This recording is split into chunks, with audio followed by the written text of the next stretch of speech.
You're driving home, listening to the radio, when out of nowhere, someone cuts you off. You swerve, hit the brakes, and your mood is wrecked. The moment that happens, your brain detects a threat. It instantly floods your bloodstream with stress hormones. Your heart rate spikes, your muscles tense, and you are physically hijacked. But those chemicals have a strict lifespan. It takes exactly 90 seconds to completely clear your system. Once that minute and a half passes, the physiological event is over. If you are still angry 20 minutes or 2 days later, it is no longer an involuntary biological reflex. It is a choice. Of course, most of us don't let it go after 90 seconds. We let that one interaction in traffic ruin our entire afternoon. It's like having a smoke alarm that goes off when you burn your morning toast. Instead of opening a window to clear the air, you decide to just keep making more toast. We make more toast by replaying the story. We obsess over the other driver. We rehearse the perfect comeback we wish we had delivered. Every time you replay that narrative in your head, you trick your brain into releasing a fresh wave of those exact same stress chemicals. You aren't suffering because you have a bad temper. You are actively sustaining your own bad mood by feeding the fire.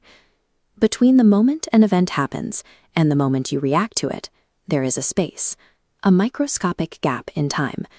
Most people don't realize this space exists, but learning to find it and live inside it gives you control over your emotional state. We know this because the concept was documented in one of the darkest environments in human history. During World War II, a psychiatrist was imprisoned in a Nazi concentration camp. He watched everything get stripped away from himself and those around him. That psychiatrist, Viktor Frankl, observed that even in a place of total physical deprivation and external control, a person retains one unassailable right, the freedom to choose their own internal response.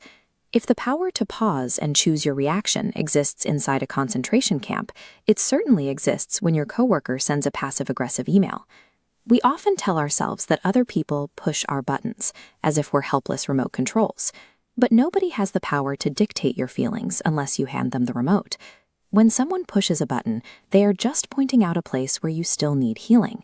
A button only works if it's connected to an unresolved wound or a deeply held value from your past. Which brings us to what anger actually is.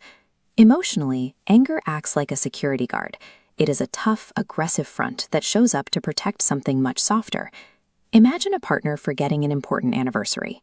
The immediate explosion of rage feels powerful and safe, but it's actually a shield for the question, do I even matter to you? That aggressive guard volunteers to be the spokesperson because admitting you are hurt, fearful, or ashamed feels far too dangerous. Leading with the security guard pushes people away and creates more distance.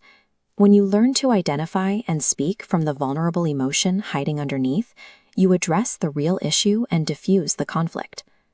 You can practice this by activating your observer self. Instead of letting an emotion consume you, you step back and watch it happen. You notice your heart rate rising and think, I am experiencing frustration, rather than becoming the frustration yourself. Once you can observe your reactions, you can completely change how you view the people who trigger them. Difficult people are no longer obstacles. They are your emotional personal trainers. Take a micromanaging boss. Instead of seeing them as a daily tormentor, view their constant check-ins as resistance training. They are giving you the perfect, repeated opportunity to practice maintaining your composure and setting firm boundaries. Every frustrating interaction is a free repetition at the emotional gym.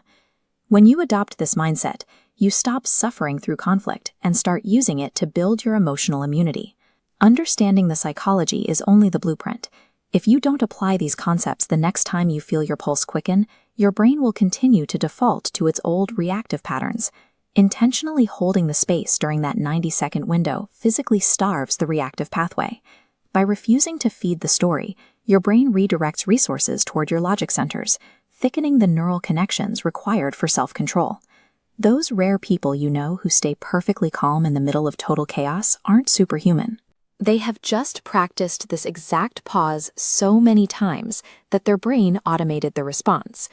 By claiming that tiny gap between a trigger and your reaction, you stop being a pinball bouncing endlessly off of your circumstances. You finally become the player controlling the game.